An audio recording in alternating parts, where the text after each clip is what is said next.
জাতীয় সিরাতুন নবী সাল্লাল্লাহু আলাইহি সাল্লাম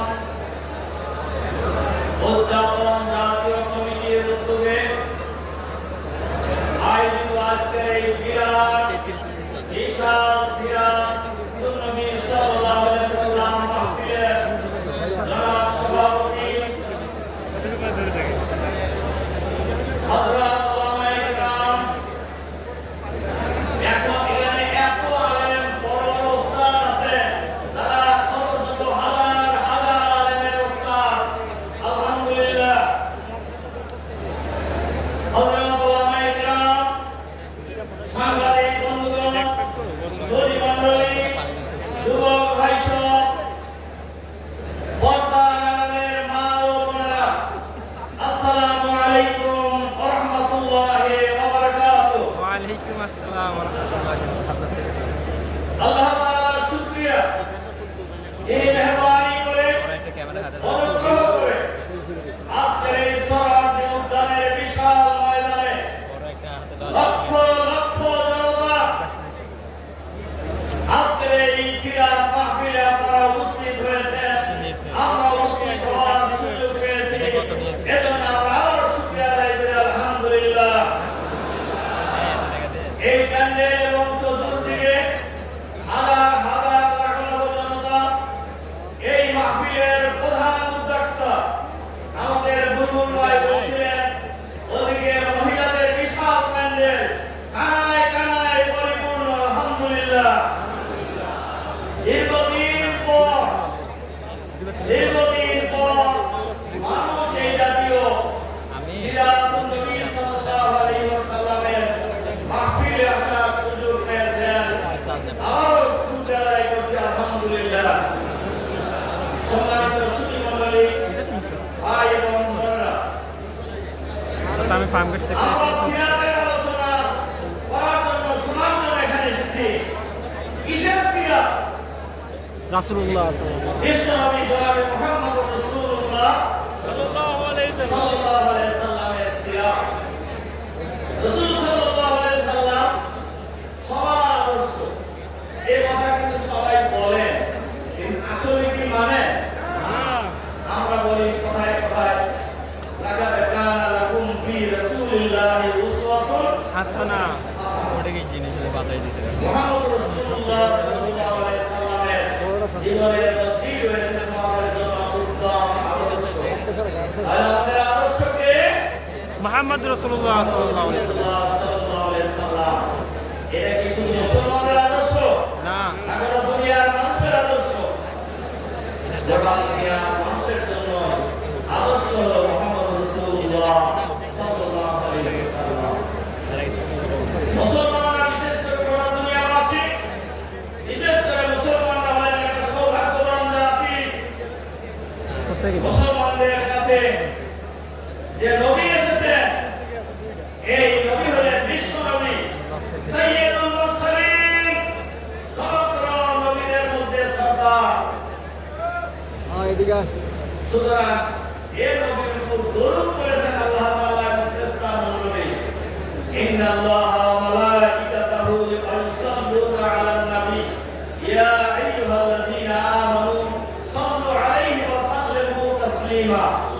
আল্লাহ এবং নবী ফেরেশতারা নবীর উপর দরুদ করেছেন, আর আল্লাহ নির্দেশ দিয়েছেন ইমানদারদেরকে, তোমরা আল্লাহর নবীর উপর দরুদ পড়ো। সুবহানাল্লাহ, সুবহানাল্লাহ বললেন না একটু ভালো করে? সুবহানাল্লাহ। রাসূল সাল্লাল্লাহু আলাইহি সাল্লাম বলছেন, যে ব্যক্তি আল্লাহর নবীর উপর একবার দরুদ করবেন, আল্লাহ তাআলা তার 10টা রহমত নাযিল করবেন। আল্লাহ তাআলা তার 10টা গুনাহ মাফ করে দিবেন। আল্লাহ তাআলা তার 10 গুণ মর্যাদা বাড়িয়ে দিবেন। সুতরাং নবী মুহাম্মদ রাসূলুল্লাহ সাল্লাল্লাহু আলাইহি সাল্লামের নাম শুনলেই অন্তরা যদি বলা সাল্লাল্লাহু আলাইহি ওয়াসাল্লাম। মুহাম্মদ সাল্লাল্লাহু আলাইহি সাল্লাম এই পৃথিবীতে যে জীবন বিধান নিয়ে এসেছেন, যে কিতাব নিয়ে এসেছেন, এই কিতাবের নাম কি? আরো জোরে বলেন, এই কিতাবের নাম কি? আল কোরআন। এই কোরআন পৃথিবীর শ্রেষ্ঠ কিতাব। এই কোরআন পৃথিবীর শ্রেষ্ঠ কিতাব। মানব রচিত বই পুস্তক যা আছে এর মধ্যে তো ভুল আছে, এমনকি অন্যান্য নবী রাসূলের উপরে যে কিতাব এবং সহিফা নাযিল হয়েছে এগুলো এখন আসল রূপে নেই, কিন্তু আল কোরআন সংরক্ষণের দায়িত্ব নিয়েছেন আল্লাহ তাআলা। কিয়ামত পর্যন্ত এই কোরআন সংরক্ষিত থাকবে ইনশাআল্লাহ, ইনশাআল্লাহ। সুতরাং এই কোরআনের মধ্য দিয়ে যে আদর্শ এই পৃথিবীতে আল্লাহ তাআলা পাঠিয়েছেন সেই আদর্শের নাম হলো ইসলাম। সেই আদর্শের নাম কি? ইসলাম কি কোনো দলের? ইসলাম কি কোনো ব্যক্তি? ইসলাম কি কোনো গোষ্ঠী? ইসলাম গোটা পৃথিবীর মানুষের মুক্তির আদর্শ। আর এই ইসলাম এর বাহক করেন ইসলামী মুহাম্মদ রাসূলুল্লাহ সাল্লাল্লাহু আলাইহি সাল্লাম, যার জীবনে আলোচনার জন্য আজকের এই বিশাল সিরাত মাহফিল।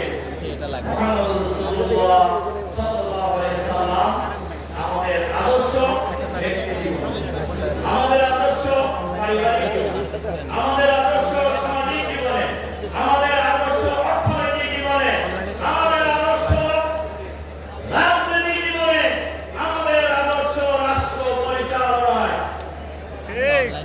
এই কথা কি ঠিক কইছি না ভুল কইছি?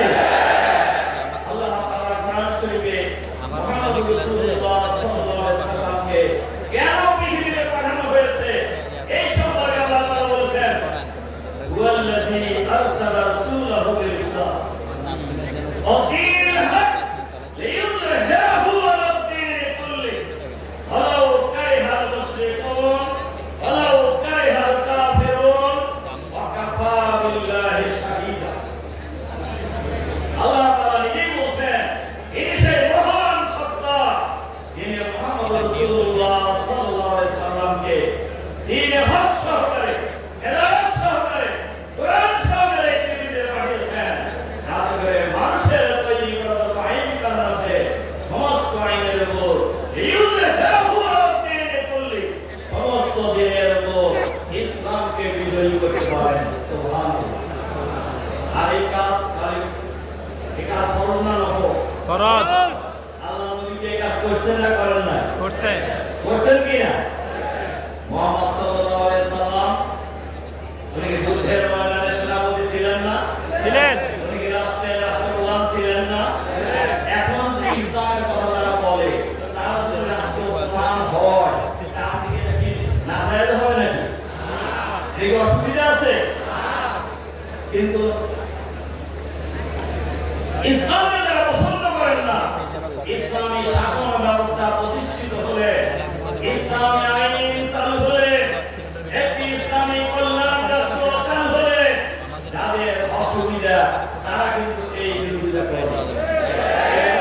এখন আগেও করত, মুহাম্মদ সাল্লাল্লাহু আলাইহি সাল্লাম করে নাই।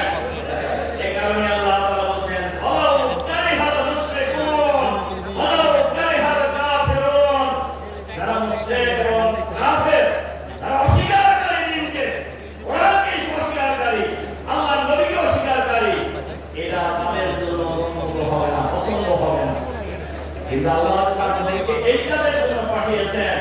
আল্লাহ বলেন, ওয়া কাফা বিল্লাহি শাহীদা, এজন্য আল্লাহ সাক্ষী। সম্মানিত সুধী